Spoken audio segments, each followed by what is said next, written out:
عن علي بن أبي طالب رضي الله تعالى عنه قال قال رسول الله صلى الله عليه وسلم নবীজি বলেন আল মাহদি মিন্না আহলাল বাইত, আল্লাহ নবী বলেন মাহদি হবে আমাদের আহলে বাইতদের অন্তর্ভুক্ত, আমাদের আহলে বাইতদের মধ্য থেকেই হবে মাহদি। ইউসলিহুল্লাহু ফি লাইলা, এক রাতেই আল্লাহ তাকে খেলাফতের সমস্ত যোগ্যতা দান করবেন। 4 নাম্বার, মাহদি হযরত ফাতেমা রাদিয়াল্লাহু তাআলা আনহার বংশ থেকে হবে। কার থেকে? এখন মনে করেন আপনি বললেন মাহদি, তো আপনার বংশে কি ফাতেমা, তো এখন কেমনে আপনি মাহদি হবেন? তো এরকম মাঝে বললে হবে না, নবীর সবগুলা কথা এক ব্যক্তির সাথে মিলতে হবে, তাহলে তিনি হবে মাহদি। ইবনে মাজার 4086 নম্বর হাদিস। عن سعيد بن المسيب رحمه الله كنا عند أم سلمة رضي الله تعالى عنها فتذكرنا المهدية। সাঈদ ইবনুল মুসাইয়াব বলেন, আমরা নবীজির বিবি আম্মাজান উম্মে সালামার কাছে ছিলাম, তখন আমরা মাহদির ব্যাপারে আলোচনা করলাম। মাহদির ব্যাপারে আলোচনা করার পর আম্মাজান উম্মে সালামা বললেন, সামি'তু রাসূলুল্লাহি সাল্লাল্লাহু আলাইহি ওয়াসাল্লাম ইয়াকুল আল মাহদিয়্যু মিন ওয়ালাদি ফাতিমা। নবীজির বিবি বলেন, আমি নবীকে বলতে শুনেছি মাহদি ফাতেমার বংশধর হবে। কার বংশধর? ফাতেমা নবীর বংশের, নবীজির বংশে ফাতেমা, ফাতেমার বংশ থেকে হাসান হবে, এই হাসান থেকে হবে মাহদি। সুবহানাল্লাহ। এইভাবে আর কি নবী বললেন যে ফাতেমার বংশধর, মানে নবীজির থেকে ফাতেমা, ফাতেমা থেকে হাসান, আর হাসানের বংশ থেকে হবে ইমাম মাহদি। হাসানের বংশ থেকে যে আসবে, দলিল আবু দাউদ শরীফের 4292 নম্বর হাদিস, 4292। এই হাদিসের মধ্যে আসছে, নাযারা আলী ইবনে আবি তালিব রাদিয়াল্লাহু তাআলা আন ইলা ইবনিহিল হাসান। হযরত আলী তার সন্তান হাসানের দিকে তাকাইলেন, হযরত আলী তার সন্তান হাসানের দিকে তাকাইলেন, তাকায় বললেন, ইন্না ইবনি হাদা সাইয়্যিদুন, আমার এই সন্তান হাসান সে জান্নাতের যুবকদের সর্দার হবে। কামা সাম্মাহুন নবী সাল্লাল্লাহু আলাইহি ওয়াসাল্লাম, যেমনটি নবীজি বলেছেন যে হাসান হবে জান্নাতের যুবকদের সর্দার। আর কি? وسيخرج من صلبه رجل يسمى باسم نبيكم محمد صلى الله عليه وسلم, তার বংশ থেকে একজন লোক বের হবে, যেই লোকটার নাম রাখা হবে তোমাদের নবীর নামে। সুবহানাল্লাহ। তাহলে মাহদির নাম নবীর নামে হবে। বলেন, মাহদির নাম কার নামে হবে? নবীর নামে হবে। ইউশবিহু ফি খুলকিহি, মাহদির চরিত্রটা মুহাম্মদ সাল্লাল্লাহু আলাইহি সাল্লামের চরিত্রের মতো হবে। তাহলে একটুগুলো পেয়ে গেলাম। আর কি? আবু দাউদ শরীফের 4282 নম্বর হাদিসে রাসূল বলেন, ইউওয়াতিউ ইসমুহু ইসমি ওয়া ইসমু আবিহি ইসমু আবি, মাহদির নাম হবে আমার নামে, মাহদির আব্বার নাম হবে আমার আব্বার নামে। নবীজির আব্বার নাম কি? আব্দুল্লাহ, মাহদির আব্বার নাম হবে আব্দুল্লাহ। মনে করেন আমার আব্বার নাম হাবিব, আর আমি যদি কই মাহদি, হইল না তো? এটা কিভাবে হইল? তাহলে মাহদি যিনি হবেন তার আব্বার নাম হবে আব্দুল্লাহ, মাহদি যিনি হবেন তার নাম হবে মুহাম্মদ, মাহদি যিনি হবেন তার কপাল হবে চওড়া, মাহদি যিনি হবেন তার নাকটা হবে উঁচু, মাহদি যিনি হবেন তাকে এক রাতে আল্লাহ খেলাফতের যোগ্য বানাবেন, মাহদি যিনি হবেন তিনি হযরত হাসানের বংশের হবেন, হযরত ফাতেমার বংশ হবেন, মুহাম্মদ সাল্লাল্লাহু আলাইহি সাল্লামের বংশের হবেন। মাহদির ব্যাপারে মোটামুটি ধারণাগুলো আমাদের মনে থাকবে না ইনশাআল্লাহ। তিনি পৃথিবীতে আসার পর চলতে থাকবে এভাবে। একদিন ফজরের নামাজের সময় ঈসা আলাইহিস সালাতু ওয়াস সালাম আয়েশা মসজিদে উপস্থিত হবেন। তো ঈসা নবীর আল্লাহ কোন জায়গায় রাখছে এখন? এই সেখান থেকে ঈসা নবীর আবার পাঠাবেন। এখন আসেন আবার কিয়ামতের মাঠে যাই। ঈসা নবীর কইসা মনে পড়েনি আপনার এই নিয়ামতগুলা দিছি, এক পর্যায়ে আপনারে আমি আসমানে উঠায় নিছি, বেঈমানদের থেকে, বনি ইসরাইলদের থেকে আমি আপনাকে সেভ করে নিজ দায়িত্বে আমি আল্লাহ আপনাকে দ্বিতীয় আসমানে উঠায় নিছি। সুবহানাল্লাহ। এগুলা বলার পর আল্লাহ কয়, আর স্মরণ করেন, ওয়াইয আওহাইতু ইলাল হাওয়ারিয়িনা আন আমিনু বি ওয়া বিরাসূলি, হাওয়ারিনদেরকে আমি আল্লাহ, হাওয়ারিনদের প্রতি আমি আল্লাহ উৎসাহ প্রদান করলাম, আমি তাদেরকে বুঝিয়ে দিলাম, আমি তাদের প্রতি এই মর্মে আমি তাদেরকে উৎসাহিত করলাম, তোমরা আমার উপর ঈমান আনো, আমার রাসূল ঈসার উপর তোমরা ঈমান আনো। 12 জন ধোপা ঈসা নবীর উপর ঈমান আনে। কয়জন ধোপা? কাপড় দিত তাফসীরের মধ্যে আছে কাপড় দিত, এরকম 12 জন লেখছে আর কি। হাওয়ারিয়ুন এটা হাওয়ারি শব্দের বহু বচন। হাওয়ার শব্দের অর্থ হলো দেয়ালে সাদা চুনা দেয় না, দেয়ালে সাদা চুনা দেয়, এই সাদা চুনার মতো যে সাদা, এটাকে বলা হয় হাওয়ার। কথা হলো হাওয়ারিয়ুন ঈসা নবীর অনুসারীদেরকে কেন বলা হয়? মুফাসসিরিন কেরাম লেখেন, দেয়ালে সাদা চুনা দিলে যেমন দবদবে সাদা হয়, ওই ঈসা নবীর 12 জন অনুসারী দবদবে সাদা পোশাক সবসময় পরিধান করত, এই জন্য তাদেরকে হাওয়ারি বলা হয়। এই হাওয়ারিরা ঈসা আলাইহিস সালাতু ওয়াস সালামের উপর ঈমান আনলেন। ক্বালু আমান্না, তারা বললেন আমরা ঈমান আনলাম। মাশহাদ বিআন্নানা মুসলিমুন, ঈসা নবীকে বললেন আপনি সাক্ষী থাকেন আমরা মুসলমান। এই কথা বলার পর আল্লাহ পাক রব্বুল আলামিন বলেন, আশ্চর্য ঘোষণার কথা বলেন। ঈসা আলাইহিস সালাতু ওয়াস সালামকে বলেন, আর ওই কথাটা স্মরণ করেন তো, إذ قال الحواريون يا عيسى ابن مريم هل يستطيع ربك أن ينزل علينا مائدة من السماء। হাওয়ারিয়ুনরা ঈসা নবীকে বললেন, ও ঈসা পয়গম্বর, আল্লাহর কাছে আপনি দোয়া করে বলেন আল্লাহ যেন আমাদের জন্য আসমান থেকে দস্তরখান ভর্তি খাদ্য পাঠায় দেয়। কি ভর্তি? দস্তরখান ভর্তি খাদ্য পাঠায় দেয়। ঈসা নবী বললেন, এইগুলা কি কথা বলো তোমরা? ক্বালাত্তাকুল্লাহ ইন কুনতুম মুমিনিন, ঈসা নবী বললেন আল্লাহকে ভয় করো যদি তোমরা ঈমানদার হও। এগুলা কি বলো? ক্বালু নুরিদু আন নাকুলা মিনহা ওয়া তাতমাইন্না কুলুবুনা, তারা বললেন নুরিদু আন নাকুলা মিনহা, আমাদের ইচ্ছা আমরা একটু খামু খান থেকে। ওয়া তাতমাইন্না কুলুবুনা, আমাদের অন্তরটা যেন আশ্বস্ত হয়, আমাদের অন্তরটা যেন ইতমিনান হয়। মানে তারা বিশ্বাসী কিন্তু ইতমিনানে কল এটা হতে পারে। ইব্রাহিম নবী আল্লাহরে বলছে, আরিনি কাইফা তুহিল মাউতা, আল্লাহ আমারে আপনি দেখান কিভাবে আপনি মরারে জিন্দা করেন। আল্লাহ কয় আওয়ালাম তুমিন, ও ইব্রাহিম আপনি কি বিশ্বাস করেন না? ইব্রাহিম নবী কয় বালা, আল্লাহ বিশ্বাস তো অবশ্যই করি, ওয়ালাকিন লিয়াতমাইন্না কলবি, তবে অন্তরের প্রশান্তির জন্য একটু দেখতে মন চায়। তো হাওয়ারিয়ুনরা বলে একটু অন্তরে প্রশান্তি পাবো, এই জন্য একটু দেখবো। হাওয়ারি এর বহু বচন হাওয়ারিয়ুন। আমাদের নবীজির একজন বিখ্যাত সাহাবীকেও বলা হয় হাওয়ারি। আমাদের নবীজির একজন বিখ্যাত সাহাবীকে কি বলা হয়? হাওয়ারি। মনে রাখবেন সাহাবীর নাম যদি পারেন। সহিহ বুখারীর 2846 নম্বর হাদিস, সাহাবীর নাম জুবাইর রাদিয়াল্লাহু তাআলা আন। বলেন কি নাম? জুবাইর রাদিয়াল্লাহু তাআলা আন। সহিহ বুখারীর 2846 নম্বর হাদিসের বর্ণনা, খন্দকের যুদ্ধ, মানে গর্ত খনন করছে, ওই পাশে কাফেররা, এই পাশে মুসলমানরা। নবীজি একদিন বললেন, কে পারবে আমাকে তাদের সংবাদ এনে দিতে? কে পারবে আমাকে ওই কাফেরদের, আবু সুফিয়ান আর তাদের অনুসারী যারা, তাদের সংবাদ এনে দিতে? ফাকাল জুবাইর আনা ইয়া রাসূলুল্লাহ, হুজুর আমি পারবো।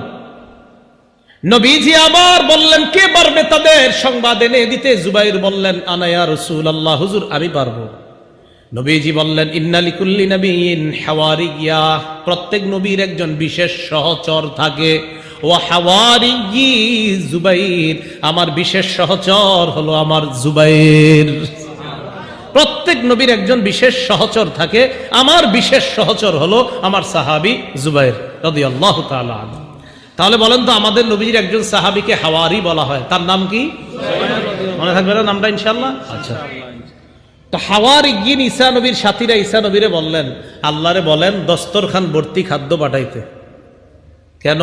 কয় খামু আর অন্তরে একটু প্রশান্তি আসবে। হা হা ঠিক আছে। ওয়া না'লামা আন ক্বাদ সাদাকতানা, আগে যে আপনি আমাদেরকে কথাগুলা বলছেন এইগুলার ব্যাপারে যেন অন্তরের মধ্যে প্রশান্তি পায়। হ্যাঁ আপনার কথাগুলা সত্য, বিশ্বাস তো করছি, বাকি এটা যখন দেখবো পুরাপুরি বিশ্বাস, হ্যাঁ হ্যাঁ অন্তর প্রশান্তি হয়েছে, হ্যাঁ আপনি সব সত্য কথা বলছেন। ওয়া নাকুনা আলাইহা মিনাশ শাহিদিন, আর এই ব্যাপারে আমরাই সাক্ষী হব। এই কথা বলার পর ঈসা নবী আল্লাহরে বললেন, ক্বালা ঈসা ইবনু মারইয়াম আল্লাহুম্মা রাব্বানা আনজিল আলাইনা মাইদাতাম মিনাস সামা। ঈসা নবী বললেন, আল্লাহ আসমান থেকে খাঞ্চা ভর্তি খাবার পাঠায়া দেন, দস্তরখান ভর্তি খাবার। খাঞ্চা জিনেননি? চিনবেন তো, দেশ গ্রামে খাঞ্চা, আচ্ছা ওই জাতীয় কিছু একটা খাঞ্চা ভর্তি খাবার পাঠায়া দেন। কয় কেন? তাকুনু লানা ঈদাল লিআউয়ালিনা ওয়া আখিরিনা ওয়া আয়াতাম মিন, আল্লাহ যেন এটা পূর্ববর্তী আর পরবর্তীদের জন্য আনন্দের কারণ হয়, এবং আপনার পক্ষ থেকে যে এটা একটা নিদর্শন, এটা যেন সারা পৃথিবীবাসীর কাছে এই কথাটা থাকে। এই যে আমি আপনি আজকে জানলাম যে আল্লাহ দস্তরখান ভর্তি খাবার পাঠিয়েছেন, এটা আল্লাহর নিদর্শন। সবাই যদি এরকম তাকায় দেখি আসমান থেকে খাবার আসতেছে, বলেন এটা কুদরত কিনা? তো ঈসা আলাইহিস সালাম আল্লাহরে বললেন, আল্লাহ আপনি পাঠায়া দেন, ওয়ারযুকনা, আমাদেরকে রিজিক দেন, ওয়া আনতা খায়রুর রাযিকিন, আল্লাহ আপনি উত্তম রিজিক দাতা। আল্লাহ বললেন ঈসা নবীরে, দেখেন আপনার ইমানদার অনুসারী যারা আছে তারা তো বিশ্বাস করবে বুঝলাম, অন্য যারা আছে, ক্বালাল্লাহু ইন্নী মুনাজ্জিলুহা আলাইকুম, আল্লাহ বললেন অবশ্যই আমি আল্লাহ দস্তরখান ভর্তি খাদ্য দিব, অবশ্যই। ফামান ইয়াকফুর বা'দু মিনকুম, এটা দেখার পরেও যদি কেউ অস্বীকার করে, এটা দেখার পরেও যদি কেউ অস্বীকার করে আমারে, ফাইন্নী উআযযিবুহু আযাবাল লা উআযযিবুহু আহাদাম মিনাল আলামিন, আমি এমন শাস্তি দিব যেই শাস্তি দুনিয়ার আর কাউরে দেই নেই। ঈসা নবী এই কথা শোনার পর এরপর দস্তরখান পাঠিয়েছেন কিনা এটা কোরআনে নাই, কোরআনে আল্লাহর আলোচনা করেননি। তিরমিজির এক হাদিসে আর রাসূল সাল্লাল্লাহু আলাইহি সাল্লাম জানিয়ে দিয়েছেন, আল্লাহ পাক রব্বুল আলামিন মাছ আর রুটি দস্তরখানের মধ্যে দিয়ে, তাফসীরের কিতাবে আসছে নিচে মেঘ উপরে মেঘ, এই দুই মেঘ দিয়ে দুই পাশ দিয়ে ঢাকনা দিয়ে মাঝখানে মাছ আর রুটি, তাফসীরের কিতাবে আসছে ঘি, মাছ, রুটি, আরো অনেক কিছু জিনিস দিয়ে, পনির সহ দিয়ে আল্লাহ পাক রব্বুল আলামিন আসমান থেকে ওই খাদ্য পাঠিয়েছেন। ঈসা নবীর হাজার হাজার অনুসারী উম্মতরা দাঁড়ায়া দাঁড়ায়া এই দস্তরখান থেকে খাদ্য যে আসমান থেকে নামতেছে সবাই দেখছে। তো এটা আসতেছে, আল্লাহ বলে দিলেন এই খাদ্যের কেউ যেন জমা না করে, এই খাদ্য থেকে কেউ জমা করতে পারবে না, জমা করলে সমস্যা হবে। একদল চিন্তা করলো এটা তো বরকতি খাদ্য, এটা মনে হয় জমা করে রাখাই ভালো, অথচ আল্লাহ নিষেধ। কি করলো? আল্লাহ যা কয় করে উল্টাটা, জমা করে রাখছে। আল্লাহ পাক রব্বুল আলামিন এমন শাস্তি দিছে, বানর আর শূকরে রূপান্তরিত করে দিছে। হ্যাঁ, শূকরে রূপান্তরিত করে দিছে। এমন ভাবে শূকর হয়েছে, আপনার এই বউয়ের পাশে শুয়ে রয়েছে শূকর, কথাও বলে মানুষের মতো কথা বলতে পারে, কানতে পারে, কিন্তু শূকর হয়ে গেছে। আর কয় যে আমরা ঠিক করি নাই, অন্যায় করছি, ভুল করছি। ওই যে আল্লাহ বলে দিছেন, এরপরেও যদি বিশ্বাস না করে এমন শাস্তি দিব যেই শাস্তি আর দুনিয়ার কাউরে দেই নাই। তো সাবধান করে দেন, আমি পাঠাচ্ছি, অবিশ্বাস করলে কিন্তু খবর আছে। এরপরেও তারা আল্লাহর প্রতি পূর্ণ আস্থা আনতে পারেনি। তো আল্লাহ কিয়ামতের মাঠে ঈসা নবীরে কয়, আপনার এগুলা মনে পড়েনি, এই নেয়ামতগুলো আমি আপনারে দিছি। মানে ঈসা নবীর তো সব মনে আছে। তো আল্লাহ বলেন, আপনার আমি এই নেয়ামতগুলা দিছি। এইগুলা বলার পর বলবে, ঈসা আমি আপনার এতক্ষণ যেটা বললাম, এখন আপনাকে যে কথাটা বলি শোনেন। ইয ক্বালাল্লাহু ইয়া ঈসা ইবনে মারইয়াম আনতা কুলতা লিন-নাসি ইত্তাখিযুনি ওয়া উম্মি ইলাহাইনি মিন দুনিল্লাহ। আল্লাহ বলবে, ঈসা আনতা কুলতা লিন-নাস, আপনি কি মানুষকে বলছেন, মানুষকে এই কথা বলছেন কিনা, ইত্তাখিযুনি ওয়া উম্মি ইলাহাইনি মিন দুনিল্লাহ, মানুষ তোমরা আমারে আর আমার মারে খোদা মানো। নাউজুবিল্লাহ, আপনি কি এই কথা বলছেন মানুষরে? তো ঈসা আলাইহিস সালাতু ওয়াস সালামকে আল্লাহ এটা বলবেন যে আপনি কি এই কথা বলছেন মানুষকে, যে তোমরা আমাকে আর আমার মাকে তোমরা ইলাহ মানো। এজন্য তাদের মধ্যে একটা দল আছে তৃত্ববাদে বিশ্বাসী। কি বাদ? তৃত্ববাদ। তৃত্ববাদ মানে ঈসা নবীরে তাদের একদল তিন খোদার এক খোদা মানে। ঈসা নবীর আম্মাকে মানে আরেক খোদা, আর আল্লাহ হলেন আরেকজন। মোট কয়জন হলো? এই তৃত্ববাদে বিশ্বাসী আছে একদল। আরেক দল তৃত্ববাদী বিশ্বাসী না, মানে ঈসা নবীর খোদা মানে না ঠিক, তবে তারা ঈসা নবীর ছবি নিয়ে তার সামনে পূজা করে, আরাধনা করে, ইবাদত করে, এটাও খোদা মানারই নামান্তর। তো ঈসা আলাইহিস সালাতু ওয়াস সালাম যখন আল্লাহ বলবেন আপনি কি এগুলা বলছেন, ঈসা নবী তখন বলবে সুবহানাক, আল্লাহ আপনি পুত পবিত্র, আমি কিভাবে এই কথা বলবো? আল্লাহ আল্লাহ এই কথা বলার তো আমার কোনো হকই নাই, আমি তো এটা বলতে পারি না। ইন কুলতু কুলতুহু ফাকাদ আলিমতা, আল্লাহ আমি যদি এই কথা বলে থাকি তা আপনি তো ভালো জানেন এই কথাটা। কিয়ামতের মাঠে বলবে আল্লাহ আমি যদি এই কথা বলে থাকি এটা আপনি ভালো জানেন। তা'লামু মা ফি নাফসি, আল্লাহ আমার মনে কি আছে এটা আপনি জানেন। ওয়ালা আ'লামু মা ফি নাফসিক, আপনার মনে কি আছে এটা আমি জানি না। ইন্নাকা আনতা আল্লামুল গুয়ুব, আল্লাহ আপনি হলেন সমস্ত অদৃশ্যের খবর রাখেন। মা কুল রাব্বি ওয়া রাব্বাকুম, আল্লাহ আমি তাদেরকে শুধু এতটুকু হুকুম করেছি যে তোমরা আল্লাহর ইবাদত করো, যে আল্লাহ আমার রব আর তোমাদের রব, আমি শুধু এই হুকুম করছি, এছাড়া আমি আর অন্য কোনো কিছু বলি না। তাফসীরের কিতাবে আসছে আল্লাহ পাক রব্বুল আলামিন ঈসা নবীরে যখন বলবে আপনি কি জাতিরে বলছেন যেন জাতি আপনারেও খোদা মানে, আপনার আম্মাকেও যেন খোদা মানে, এই কথা বলছেন? তাফসীরের কিতাবে আসছে। এটা শোনার সাথে সাথে ঈসা নবী বলবে যখন না, উম্মতকে আল্লাহ ডাকবে, ডাকার পর বলবে উম্মত তোমাদের কি ঈসা নবী এই কথা বলছে? উম্মত কয় হ্যাঁ বলছে। যখন বলবে বলছে, তাফসীরের কিতাবে আসছে ঈসা নবীর মাথার চুল খাড়া হয়ে যাবে, যে এটি কি কয়, আমি বলে এদেরকে এই কথা বলছি। কিয়ামতের ময়দানে আল্লাহ পাক রব্বুল আলামিন ঈসা আলাইহিস সালাতু ওয়াস সালামকে বলবেন ইয়া ঈসা ইবনে মারইয়াম, হে মারিয়ামের সন্তান ঈসা, উযকুর নি'মাতি আলাইকা ওয়া আলা ওয়ালিদাতিক, স্মরণ করুন ওই সময়কে যেই সময় আমার নেয়ামত আপনার উপর আর আপনার মা মারিয়ামের উপর, তথা আপনার উপর আর আপনার মা মারিয়ামের উপর আমার যেই নেয়ামত আছে, আমি আল্লাহর ওই নেয়ামতের কথা স্মরণ করেন। ঈসা নবীরে কিয়ামতের মাঠে আল্লাহ বলবেন কি নেয়ামত? মারিয়াম আল্লাহর পক্ষ থেকে নেয়ামত হলো এইভাবে, মারিয়ামের মা যিনি ছিলেন তার নাম হান্না। কি নাম? হান্না। মারিয়ামের আব্বার নাম ইমরান। এই ইমরান তিনি ছিলেন বাইতুল মুকদ্দাসের ইমাম। ইমরানের স্ত্রীর নাম হান্না। হান্না গর্ভবতী হলেন। গর্ভে যে সন্তান আসছে সেই সন্তানের ব্যাপারে তিনি মানত করলেন। সূরা আলী ইমরানের ৩৫ নম্বর আয়াতে আল্লাহ বলেন ইয ক্বালাত ইমরাতু ইমরান রাব্বি ইন্নী নাযারতু লাকা মা ফী বাতনি মুহাররারা, আল্লাহ আমার পেটে যেই সন্তান,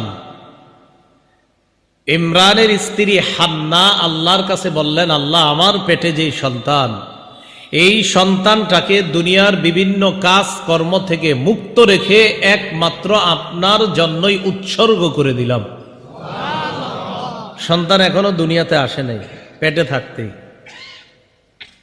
ফালাম্মা ওয়াদাআতহা ক্বালাত রাব্বি ইন্নী ওয়াদাতুহা উনসা, মারিয়ামের মা হান্না যখন সন্তান প্রসব করলেন, সমস্যা হচ্ছে, হান্না যখন সন্তান প্রসব করলেন, সন্তান প্রসব করার পর দেখলেন তার সন্তান একটা মেয়ে। তো হান্না তখন বললেন ইন্নী ওয়াদাতুহা উনসা, আল্লাহ আমি তো কন্যা সন্তান প্রসব করলাম, আমি না মানত করেছিলাম এটারে দুনিয়া থেকে মুক্ত রেখে আপনার জন্য মানত করে দিলাম, উৎসর্গ করে দিলাম, এখন দেখি আমার মেয়ে সন্তান। ওয়াল্লাহু আ'লামু বিমা ওয়াদাআত, মারিয়ামের মা যে মেয়ে সন্তান জন্ম দিছে এটা সবচেয়ে ভালো জানে আল্লাহ। তো আল্লাহ এটা জানে। ওয়ালাইসাত যাকারু কাল উনসা, আল্লাহ বলেন কিছু পুরুষ আছে যারা নারীদের মতো না। আরে তোমার যে মেয়ে হয়েছে এটা তো সাধারণ মেয়ে না, হাজারো পুরুষ আছে এমন যারা তোমার এই মেয়ের সমপর্যায়েরও হওয়ার সম্ভাবনা না। এমন অনেক পুরুষের চাইতো তোমার এই মেয়েকে আমি আল্লাহ দামি বানিয়েছি। যদিও তোমার এটা মেয়ে, হাজারো পুরুষ থেকে তোমার মেয়ে হবে দামি।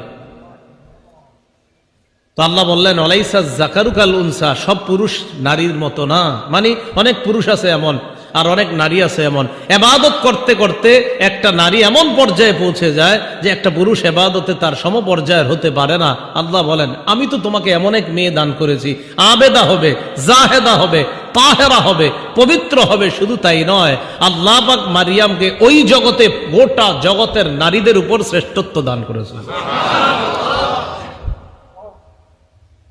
ওই যে কিয়ামতের মাঠে আল্লাহ ঈসা নবীরে কয়, তোমার মার প্রতিও আমার নেয়ামত আছিল, তোমার উপরও আমার নেয়ামত আছিল, এটা স্মরণ করো তুমি। তোমার আম্মারেও আমি দুনিয়াতে আনছি, তোমার নানু চাইছিল একটা ছেলে হোক, কিন্তু তোমার নানিরে আমি দিছি মেয়ে। ঈসা নবীর নানি হান্না চাইছিল একটা ছেলে হোক, তো তোমার নানিরে দিছি মেয়ে। এটা আমি আল্লাহ নেয়ামত, কারণ তোমার মাকে গোটা জগতের উপর আমি শ্রেষ্ঠত্ব দান করেছি। আল্লাহ পাক রব্বুল আলামিন ঈসা আলাইহিস সালাতু ওয়াস সালামের উপর যে নেয়ামত দান করেছেন সেটা কি? অনেকগুলা নেয়ামত ঈসা নবীর উপর আল্লাহর। এর মধ্যে একটা হলো ঈসা আলাইহিস সালাতু ওয়াস সালামকে আল্লাহ বাবা ছাড়া কুদরতি ভাবে কুন ফায়াকুন হও হয়ে গেছে, এই কালিমার মাধ্যমে ঈসা নবীকে বাপ ছাড়া দুনিয়াতে এনে পুরা জগতে আল্লাহ তার কুদরত প্রকাশ করছেন। সুবহানাল্লাহ। ভালো করে মনে রাখবেন, এই পৃথিবীতে মানুষ সৃষ্টি আল্লাহ করেছেন, এর মধ্যে 4টা পদ্ধতি পাওয়া যায়। বলেন কয়টা? 4টা। 1 নাম্বার, কোন নারী পুরুষ ছাড়াই আল্লাহ প্রথম আদম আলাইহিস সালাতু ওয়াস সালাম রে বানাইছে। নারী পুরুষ ছাড়াই আল্লাহ কুদরতি ভাবে বানাইছে। কোন নবীরে? আদম আলাইহিস সালাম। 2, পুরুষের পাজর থেকে আম্মা হাওয়াকে বানাইছে, মানে আদম নবীর পাজর থেকে আম্মাজান হাওয়া আলাইহিস সালাতু ওয়াস সালামকে বানাইছে। তাহলে প্রথম যারে বানাইছে কোন নারী পুরুষের সংমিশ্রণ প্রয়োজন হয় নাই। দ্বিতীয় যাকে বানাইলেন আল্লাহ, আদম নবীর পাজর থেকেই বানিয়ে দিয়েছেন। 3, আমরা যারা বর্তমান পৃথিবীতে আছি, স্বামী স্ত্রীর বৈধ এক পদ্ধতিতে, আল্লাহ প্রদত্ত এক পদ্ধতিতে মানুষ সৃষ্টির যে ধারাবাহিকতা আল্লাহ রেখেছেন, রাখবেন, এটা আরেকটা। ওটা হলো 3টা। 4, বাবা ছাড়া শুধু মায়ের পেট থেকে আল্লাহ তার কুদরত প্রকাশ করেছেন, ঈসা নবীকে বাপ ছাড়া দুনিয়াতে সৃষ্টি করেছে। কয়টা হলো? এই 4 পদ্ধতি। তো ঈসা নবীরে আল্লাহ বললেন, এটা তো তোমার মার প্রতি নেয়ামত, তোমার আম্মারে আমি এমন বানাইলাম, আর তোমার প্রতি আমার নেয়ামত আছে, এটাও স্মরণ করো। কি নেয়ামত?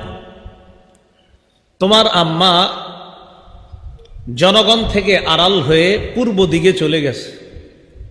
ফান্তাবাজাত মিন আহলিহা মাকানান শারকিয়া। তোমার আম্মা পূর্ব দিকে চলে গেছে। পূর্ব দিকে চলে যাওয়ার পর ফাত্তাখাযাত মিন দুনিহিম হিজাবা, মারিয়াম তার মাঝে আর জনগণের মাঝে একটা পর্দা দিলেন। মুফাসসিরিনে কেরাম বলেন, পর্দা দেওয়ার 2টি কারণ হতে পারে। 1, গোসল করার জন্য। 2, পর্দা দিয়েছেন তিনি মানুষ থেকে আলাদা হয়ে একা একই নির্জনে আল্লাহর ইবাদত করার জন্য। তো মারিয়াম যখন সেখানে পর্দার আড়ালে গেলে, যাওয়ার পর ফারসালনা ইলাইহা রূহানা, আমি আমার রূহকে পাঠায়া দিলাম সেখানে, তথা জিবরিল আমিনকে পাঠাইলাম। ফাতামাসসালা লাহা বাশারান সাওয়িয়া, জিবরিল একটা মানুষের রূপ ধারণ করে মারিয়ামের সামনে উপস্থিত হলো। মারিয়ামের সামনে উপস্থিত হওয়ার পর ক্বালাত ইন্নী আউযু বিররহমানি মিনকা ইন কুনতা তাকিয়া, মারিয়াম বললেন, আমি তোমার থেকে আল্লাহর কাছে পানাহ চাই, রহমানের কাছে পানাহ চাই। তুমি যদি আল্লাহকে ভয় করো, এখান থেকে সরে যাও, তুমি পুরুষ, যাও এখান থেকে। জিবরিল আমিন জবাব দেয়, ক্বালা ইন্নামা আনা রাসূল রাব্বিক লিআহাবা লাকি গুলামান যাকিয়া,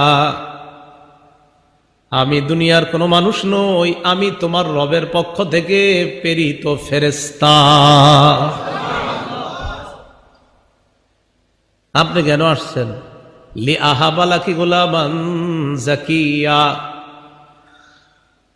আল্লাহর পক্ষ থেকে তোমাকে একটা নেককার সন্তান দেওয়ার জন্য আসছে। সুবহানাল্লাহ। আরে আমার সন্তান হবে কিভাবে? আল্লাহ বলছে তোমার সন্তান হবে।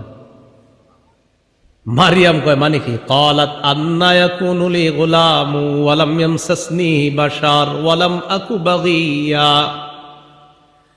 আন্না ইয়াকুনু লি গুলাম, মারিয়াম কয় আমার সন্তান হবে কিভাবে?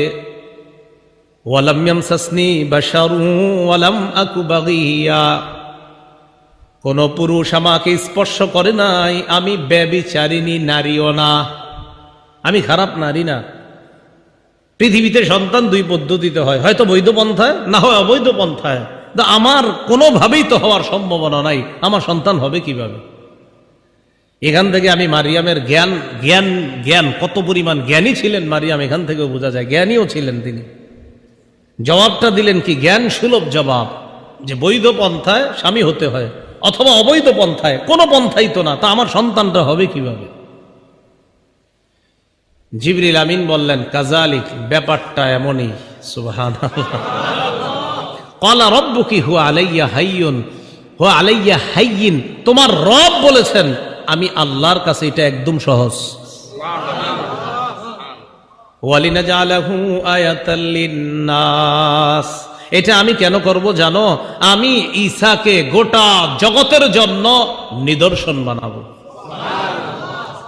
কিয়ামতের মাঠে আল্লাহ বলবে, ঈসা তোমার প্রতি যে আমার নেয়ামত, এই নেয়ামতকে স্মরণ করো। আমি তোমারে বাবা ছাড়া কুদরতিভাবে দুনিয়াতে আনছি। এই কথা ঈসা আলাইহিস সালাতু ওয়াস সালামকে আল্লাহ বলবেন। আর কি বলবেন? ও ঈসা আলাইহিস সালাতু ওয়াস সালাম তার মায়ের পেটে গেছে, যাই হোক, যাওয়ার পর নেয়ামতটা কিরকম, যাওয়ার পর তার মা পেটে নিলেন। প্রসব বেদনা তাকে খেজুর গাছের গোড়ায় নিয়ে গেছে। এটাকে বাইতুল লাহাম বলা হয়, আর খ্রিস্টানরা সম্ভবত এটাকে বেতেল হাম বলে। সেখানে যাওয়ার পর মারিয়াম যখন সন্তান প্রসব করবে, প্রসব বেদনা তাকে সেখানে নিয়ে গেল। সেখানে যাওয়ার পর জায়গাটা ছিল একটু উঁচু, তো সেখানে যাওয়ার পর মারিয়াম সেখানে বসা। ক্বালাত ইয়া লাইতানি মিত্তু ক্বাবলা হাযা, মারিয়াম কয় হায়, এই অবস্থার আগে যদি আমি মইরা যাইতাম। ওয়া কুনতু নাসিয়াম মানসিয়া, আমি যদি বিস্মৃত হয়ে যেতাম, আমি যদি এমন হয়ে যেতাম যাকে সবাই ভুলে যেত, আমি কিভাবে মুখ দেখাবো এই সন্তান হওয়ার পর? আমি যদি মইরা যেতাম ভালোই তো, এরকম বলতেছ। ফানাদাহা মিন তাহতিহা আল্লা তাহজানি কদ জাআলা রাব্বুকি তাহতাকি সারিয়া, নিচ থেকে কে যেন ডাক দেয়া, কয় মারিয়াম পেরেশান হইও না, চিন্তিত হইও না, এগুলো বইল না, এইসব বলার কোনো দরকার নাই। তুমি নিচে তাকায় দেখো, আল্লাহ একটা উৎস তৈরি করে দিয়েছে। তাকায় দেখে পানির একটা উৎস তৈরি হয়ে গেছে। উপরে খেজুর গাছ, নিচে পানি, নাও খালি খেজুর খাইবা আর ওখান থেকে পানি খাইবা। এখান থেকে বোঝা যায় গর্ভবতী মা যারা, নারী যারা, তাদেরকে আপনারা তেঁতুল না খাওয়ায় খেজুর খাওয়াবেন। না হয় আল্লাহ কেন গর্ভবতীর জন্য খেজুর গাছ দিলেন? এই জন্য গর্ভবতী নারীকে খেজুর দিবেন, তো বোঝা যায় সন্তানের মেধা ভালো হবে, মেধা শার্প হবে। খায় শুধু তেঁতুল, মেধা হয় খারাপ। মাথা রাখবেন। তো মারিয়াম সেখানে বসা, বলে দিলেন ওয়াহুজ্জি ইলাইকি বিজিদঈন নাখলাতি তুসাকিত আলাইকি রুতবান জানিয়া, গাছে খেজুর থাক আর না থাক তোমার টেনশন করতে হবে না। তোমার যখন খিদা লাগবে শুধু নাড়া দিবা, তাজা খেজুর, তুসাকিত আলাইকি রুতবান জানিয়া, তাজা খেজুর তোমার সামনে এসে পড়বে। তোমার কাজ এখানে থাকা। সন্তান এসে গেছে। এখন সন্তান যখন আসছে, আসার আগে আল্লাহ বলে দিলেন আর কি কি করতে হবে। ফাকুলি ওয়াশরবি ওয়াকর্রি আইনা, খাও, পান করো, চোখ শীতল করো। ফাইম্মা তারাইন্না মিনাল বাশারি আহাদা, কোনো মানুষ যদি দেখো, এরা ঝামেলা করবে তোমার সন্তান বাচ্চারে দেখলে। ফাকুলি ইন্নী নাযারতু লির-রহমানি সাওমা, তুমি বলবা আমি রহমানের জন্য মানত করলাম। সৌমা মানে হলো কথাবার্তা কোনো মানুষের সাথে বলবো না, এই কথাবার্তা বলা থেকে আমি মানত করলাম। ওই যুগে কথাবার্তা না বলাটাকেও সৌম বলা হতো। ফালান উকাল্লিমাল ইয়াউমা ইনসিয়া, আমি কোনো মানুষের সাথে কথা বলতে পারবো না। তো এই কথা আল্লাহ বলে দিলেন, কোন পুরুষ কোন মানুষের সাথে দেখা হলে এটা বলবা। ফাতাত বিহি কওমাহা তাহমিলু, বাচ্চা কোলে নিয়ে এলাকায় আসছে। ক্বালু ইয়া মারইয়ামু লাকাদ জিতি শাইআন ফারিয়া, ছি ছি মারিয়াম, তুমি কি করলা? তো ভারী অন্যায় করছো, মহা অন্যায় কাম, মানে দেখাই শুরু করে দিস, তুমি এটা কি করলা? আর স্বাভাবিকভাবে আপনারাও এটা করতেন। আল্লাহ শিখিয়ে দিছে কিছু বলবা না, তুমি খালি চুপচাপ থাকবা, বলবা আমি কথা বলি না, মানত করছি, এবার চুপচাপ থাকবা, কিচ্ছু বলবা না। জনগণ আইসা মারিয়ামকে খালি ডিস্টার্ব করতেছে। ইয়া উখতা হারুনা মা কানা আবুকি ইমরাআ সাউই ওয়া মা কানাত উম্মুকি বাগিয়া, ও হারুনের বোন, তোমার বাবা ইমরান তো এত খারাপ ছিল না, মনে আসেনি? ইমরান বাইতুল মুকদ্দাসের ইমাম, যিনি মারিয়ামের বাবা ছিলেন, ও মনে রাখেন মারিয়াম দুনিয়াতে আসার আগেই তার বাবা মারা গিয়েছে। মারিয়াম দুনিয়াতে আসার আগেই তার বাবা মারা গিয়েছে। মারিয়ামকে যিনি লালন পালন করেছে তিনি জাকারিয়া আলাইহিস সালাতু ওয়াস সালাম। জাকারিয়া নবী হলেন হান্না, যিনি মারিয়ামের আম্মা, এই হান্নার ভগ্নিপতি, তার মানে মারিয়ামের খালু। তো মারিয়ামের প্রতি আল্লাহর নেয়ামত আরো আছে, অনেক নেয়ামত আছে। মারিয়ামকে মৌসুম ছাড়া আল্লাহ ফল খাওয়াইছে, খানা খাওয়াইছে, অনেক নেয়ামত আছে। মারিয়াম যখন এলাকায় আসছে, এলাকায় আসার পর তারা বলতেছে ও হারুনের বোন। একটু মনে রাখেন, হারুনের বোন দ্বারা কি উদ্দেশ্য?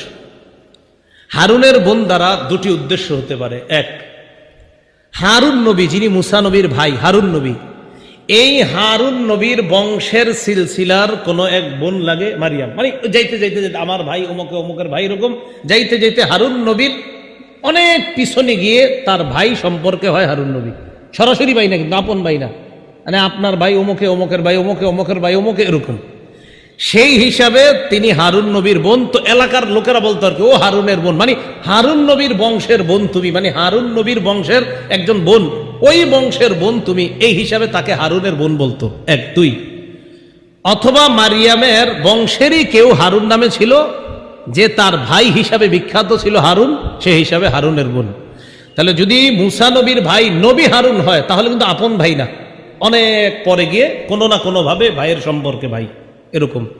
আর যদি বলেন আপন ভাই, তাহলে হবে হয়তো মারিয়ামের কোনো আপন ভাই হারুন ছিল নামে, অথবা তারই বংশের কোনো হারুন নামে ভাই ছিল। কথাটা মনে থাকবে তো? তো জনগণ বলল, হারুনের বোন, তোমার বাবা তো এত খারাপ না, আর তোমার মাও তো খারাপ নারী ছিল না, তুমি এরকম হইলা কিভাবে? তো চুপচাপ, আল্লাহ তো বলছে কথা বলবেন না। ফাশারাত ইলাইহি, ইঙ্গিত করে দিস কি আমি কোনো কথা বলবো না, ওই ঈসার সাথে কথা বলো।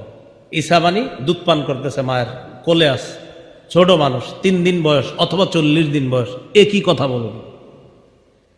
জনগণ বাচ্চার দিকে তাকায় কয়, ক্বালু কাইফা নুকাল্লিমু মান কানা ফিল মাহদি সাবিয়া, কোলের বাচ্চার সাথে আমরা কিভাবে কথা বলবো? ঈসা নবীর ডিস্টার্ব হইতেছে, এত আওয়াজ।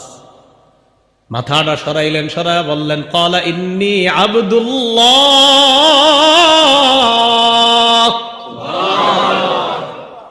ঈসা নবী কয় আমি আল্লাহর বান্দা।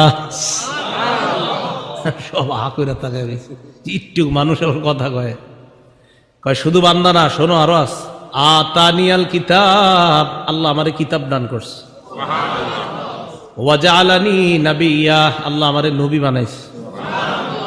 ছোট মানুষ এগুলো বলতেছে, এগুলা বইলা টইলা উনি আবার মায়ের কোলে আবার মতো। এটাই আল্লাহ কোরআনে বলছেন, ওয়া ইউকাল্লিমুন নাসা ফিল মাহদি ওয়া কাহলা, ঈসা নবী মায়ের কোলেও কথা বলছে, বড় হওয়ার পরেও কথা বলছে। এটা আল্লাহর পক্ষ থেকে ছোটবেলায় নাবালেগ অবস্থায় যখন কেউ কথা বলার কল্পনাও করা যায় না, ওই অবস্থায় ঈসা নবীর মুখ দিয়ে কথা বলাটা, এটা ছিল আল্লাহর পক্ষ থেকে ঈসা নবীর মুজিজা। কিয়ামতের মাঠে আল্লাহ কয়, ঈসা তোমার প্রতি যে নিয়ামত আর তোমার আম্মার প্রতি যে নিয়ামত এটা স্মরণ করো। তাহলে মনে বুঝে আসছে নিয়ামত গুলা। এই আর কি, ইয আইয়াতুকা বিরূহিল কুদুস, স্মরণ করো যখন আমি তোমাকে রূহুল কুদুস দ্বারা শক্তিশালী করলাম। এই রূহুল কুদুস দ্বারা কি উদ্দেশ্য? রূহুল কুদুস দ্বারা উদ্দেশ্য হলো জিবরিল আলাইহিস সালাতু ওয়াস সালাম। সহিহ বুখারীর বর্ণনা 453 নম্বর হাদিসের বর্ণনা। রাসূলুল্লাহ সাল্লাল্লাহু আলাইহি সাল্লামের একজন সাহাবী ছিলেন, নাম হাসান ইবনু সাবিত রাদিয়াল্লাহু তাআলা আনহু। তিনি নবীজির কবি সাহাবী হিসাবে বিখ্যাত ছিলেন। এই হাসান ইবনু সাবিত রাদিয়াল্লাহু তাআলা আনহুকে নবীজি বললেন, হাসান আজিব আনিল মুশরিকিনা, মুশরিকরা যে আমারে উল্টা পাল্টা কথা বলে, আমার পক্ষ থেকে তাদেরকে তুমি কবিতার মাধ্যমে জবাব দিয়ে দাও। তো জবাব দিয়ে দেওয়ার পরে, এই কথা বলার পরে নবীজি বললেন, আল্লাহুম্মা আইয়িদহু বিরূহিল কুদুস, আল্লাহ আমার এই হাসান ইবনে সাবিত নামক সাহাবীকে জিবরিল আমিনের মাধ্যমে সাহায্য করেন, শক্তিশালী করে দিয়েন। তাফসীর ইবনে কাসীরের মধ্যে আসছে, আম্মাজান আয়েশা সিদ্দিকা রাদিয়াল্লাহু তাআলা আনহার বর্ণনা, হাসান ইবনে সাবিত রাদিয়াল্লাহু তাআলা আনহুর জন্য মসজিদে নববীর মধ্যে একটা মিম্বর বানানো হয়েছে।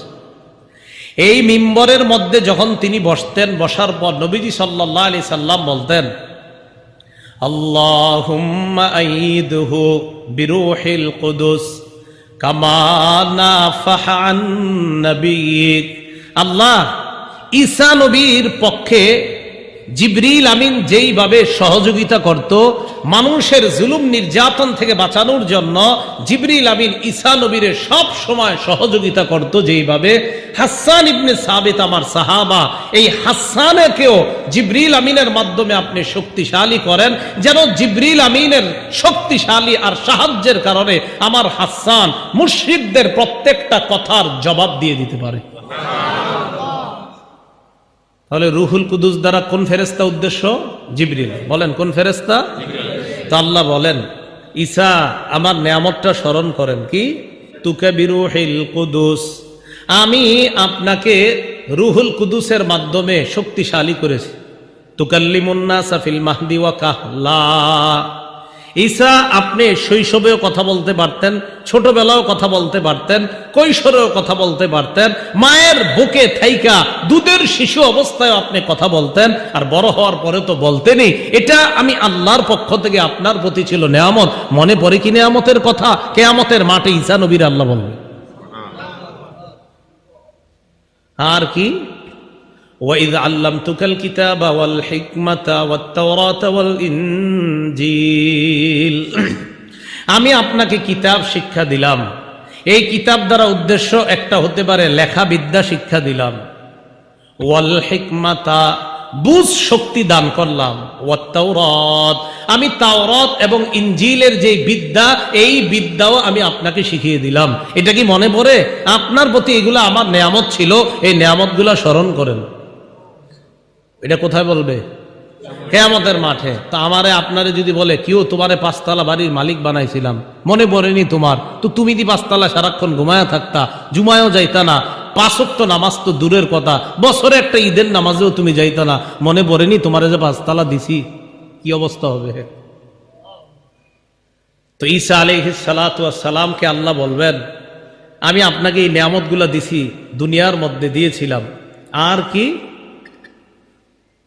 وَإِذْ تَخْلُقُ مِنَ الطِّينِ كَهَيْئَةِ الطَّيْرِ بِإِذْنِي فَتَنفُخُ فِيهَا فَتَكُونُ طَيْرًا بِإِذْنِي, স্মরণ করুন ওই সময়কে যখন আপনি কাদা মাটি থেকে পাখির আকৃতি আপনি বানাইতেন, বানানোর পর এটার মধ্যে আপনি ফু দিতেন, ফু দেওয়ার পর ওই কাদা মাটির আকৃতি যেটা আপনি পাখির রূপ দিয়েছিলেন, এটার মধ্যে ফু দেওয়ার পর আমি আল্লাহর হুকুমে বাস্তব পাখির মতো উড়া শুরু করে দেয়।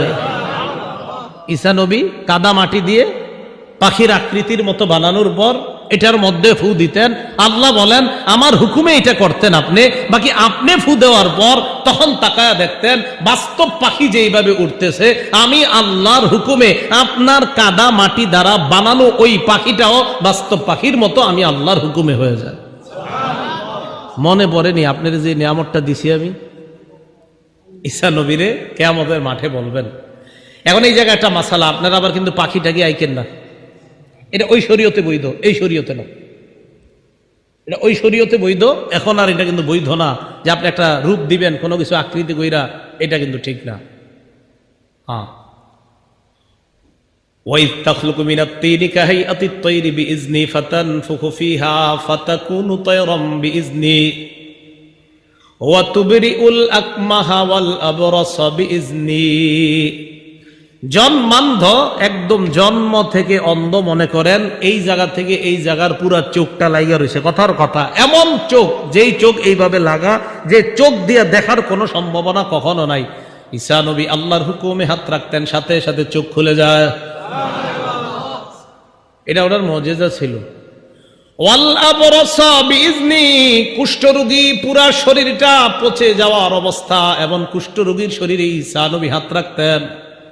হাত রাখার পর আল্লাহর নামে হাত রাখতেন, সাথে সাথে কুষ্ঠ রোগীকে আল্লাহ ভালো করে দিতেন। এগুলা বলার পর আল্লাহ বলেন আরো মনে করেন তো, ওয়াইজ তুখরিজুল মাউতা বিইজনি, আপনি কবর থেকে মরা মানুষকে আমার হুকুমে জিন্দা করতে পারতেন। এটা কিভাবে? কানা ঈসা আলাইহিস সালাতু ওয়াস সালাম ইদা আরাদা আন ইউখরিজা আহাদান মিনাল কবরি ইউসাল্লি রাকআতাইন। ঈসা আলাইহিস সালাতু ওয়াস সালাম কাউকে যখন কবর থেকে বের করার ইচ্ছা করতেন, অন্যরা দেখতে চাইতো, দেখিত কবর থেকে মৃতকে বের করে দেখাও, তিনি 2 রাকাত নামাজ পড়তেন। পড়ার পর আল্লাহর কাছে তিনি দোয়া করতেন। দোয়া করার সাথে সাথে আল্লাহ কবরের অনেক আগে মারা যাওয়া মানুষটাকেও আল্লাহ নিজ হুকুমে, আল্লাহ নিজের হুকুমে, নিজের কুদরতে, শুধু ঈসা নবী দোয়া করতেন, আল্লাহ কবরের ওই মানুষটা বের করে দেখাই দিতেন। অনেক আগে মারা গেছে, আয়েশা সামনে দাঁড়াই দিত, কথা বলতো, আবার কবরে চলে যেত। ঈসা নবীর আল্লাহ কিয়ামতের মাঠে বলবেন, মনে পড়েনি এগুলা যে আপনার দিছি আমি? ওয়াইদ কাফাফতু বানি ইসরাঈলা আনকা ইয জিতাহুম বিল বাইয়িনাত। মূল যে কথাটা বলবো দেখেন, এই জায়গাটা আসতেছে। ওয়াইজ কাফাফতু বানি ইসরাঈলা আনকা ইয জিতাহুম বিল বাইয়িনাত, আমি আপনার থেকে বনি ইসরাঈলদেরকে আমি নিবৃত করেছিলাম। ইয জিতাহুম বিল বাইয়িনাত, আপনি তাদের কাছে স্পষ্ট নিদর্শন নিয়ে আসছেন, আপনার নবুয়তের প্রমাণ। যখন আপনি নবুয়তের প্রমাণ হিসাবে একের পর এক মুজিজা দেখাইতে লাগলেন, যখন আপনি তাদেরকে বলে দিতে থাকলেন, একের পর এক মৃতদেরকে আল্লাহর হুকুমে জিন্দা করলেন, কাদা মাটি দিয়ে পাখি বানিয়ে আল্লাহর হুকুমে ওই পাখি যখন উড়িয়ে দেখিয়ে দিতেন, জন্মান্ধর চোখের মধ্যে আল্লাহর হুকুমে হাত রাখার পর যখন ওই লোকটা দেখতে পাইতো, কুষ্ঠরোগীর শরীরে হাত রাখার পর লোকটা যখন ভালো হয়ে যাইত, ফাকাল আল্লাযীনা কাফারু মিনহুম ইন হাযা ইল্লা সিহরুম মুবিন, তাদের মধ্যে যারা কাফের তারা বলতে লাগলো, ও এগুলা তো জাদু। কি কয় এগুলা? এটা হলো সমস্ত বাতিলদের শেষ অস্ত্র। যখন কোনো কাজে পারে না, শেষে ও এটা জাদু, এটা এরকম সেরকম বইলা ফেলে। আমাদের নবীরও বলছে, মোহাম্মদের বুঝছি সে গণক, ও সে কবি, আবার পারে না, কয় না মোহাম্মদ সাল্লাল্লাহু আলাইহি ওয়াসাল্লাম এরকম করে, তাই নাকি, জাদুকর। একটা বইলা মনে করেন থামায় দেয় আর কি, যখন দেখে পারে না, এমনিও পারে না, অমনিও পারে, ও জাদুকর, গণক ইত্যাদি বইলা এরকম ভাবে নিবৃত্ত করে। তো আল্লাহ বলেন, বনী ইসরাঈলদের থেকে আমি আপনাকে নিবৃত্ত করেছিলাম, তারা জাদুকর বলে আপনাকে হত্যা করতে চেয়েছিল। নাউজুবিল্লাহ। কিভাবে হত্যা করবে? এক ঘরে ঢুকাইছে, ঈসা নবী এক ঘরে বসা, হত্যা করবে, পুরা প্ল্যান পাস হয়ে গেছে। হত্যা করার জন্য যখন প্ল্যান সব পাস, ওই মুহূর্তে তারা কয়েকজন আসছে ঈসা নবীরে হত্যা করবে। ঈসা নবী ঘরে বসা, একজনকে পাঠাইছে, যাও তুমি গিয়া কামটা শুরু করো, একটু পরে আমরা আসবো। তো ঢুকছে, ঢুকার পর ঈসা নবী ভিতরে আছে, আরেকজন তারা পাঠাইছে, ভিতরে এখন কয়জন? দুইজন। একজনে মারার পর থাকবে কয়জন? একজন। বাকি মরা আর জিন্দা সহ ঘরে থাকবে কয়জন? মরা আর জিন্দা সহ থাকবে কয়জন? দুইজন। তা একজনে পাঠাইছে, পাঠানোর পর অনেকক্ষণ হচ্ছে আর কেউ বের হচ্ছে না। তো তারা এক পর্যায়ে ঢুকছে, ঢুকার পর ঘরে যেটা আছে, যিনি আছে, গিয়া দেখে ঘরে একজন আছে। ওই একজনের রূপটা ঈসা নবীর মতো দেখতে। তারে তারা ধরলো, ধরার পর শুলিতে চড়াইলো, চড়ানোর পর তাকে তারা শুলিবিদ্ধ করে হত্যা করলো। হত্যা করার পর তাদের মধ্যে দুই গ্রুপ। এক গ্রুপ কয়, আচ্ছা একটা কথা, কি ভিতরে তো ছিল দুইজন, মারলাম একজনরে, আরেকজন কো? যদি আমগো লোকরে মাইরা থাকি তো ঈসা কো, আর ঈসারে মাইরা থাকলে আমগো লোক কো? এটাই আল্লাহ বলেন, ওয়ামা কাতালুহু ওয়ামা সালাবুহু। তারা ঈসাকে হত্যাও করেনি, তারা ঈসাকে শুলিবিদ্ধ করেনি, ওয়ালাকিন শুব্বিহা লাহুম, তাদেরকে ধাঁধার মধ্যে ফেলে দেওয়া হয়েছে। এটা একটা ধাঁধা, যে আমগোটা মারলে ওইটা কো, ওইটা মারলে আমগোটা কো। আল্লাহ বলেন, বনী ইসরাইলদের থেকে আমি আল্লাহ নিজ কুদরতে উপর দিয়ে আমি আপনাকে আসমানে, দ্বিতীয় আসমানে উঠায় নিস। কয় নাম্বার আসমান? দ্বিতীয়। ঈসা নবী এখনো দ্বিতীয় আসমানে আছেন। ঈসা আলাইহিস সালাতু ওয়াস সালাম দুনিয়াতে আসবেন। কিয়ামতের আগে বড় বড় 10টা আলামত ঘটবে। এর মধ্যে ঈসা আলাইহিস সালাতু ওয়াস সালামের আগমন এই 10টার একটা। আল্লাহ পাক রব্বুল আলামিন আমাদের সকলকে জিজ্ঞাসাবাদের জন্য প্রস্তুতি নিয়ে যেন আমরা দুনিয়া থেকে যেতে পারি, আল্লাহ তৌফিক দান করেন। আমিন। ওয়া আখিরু দাওয়ানা আনিল হামদুলিল্লাহি রাব্বিল আলামিন।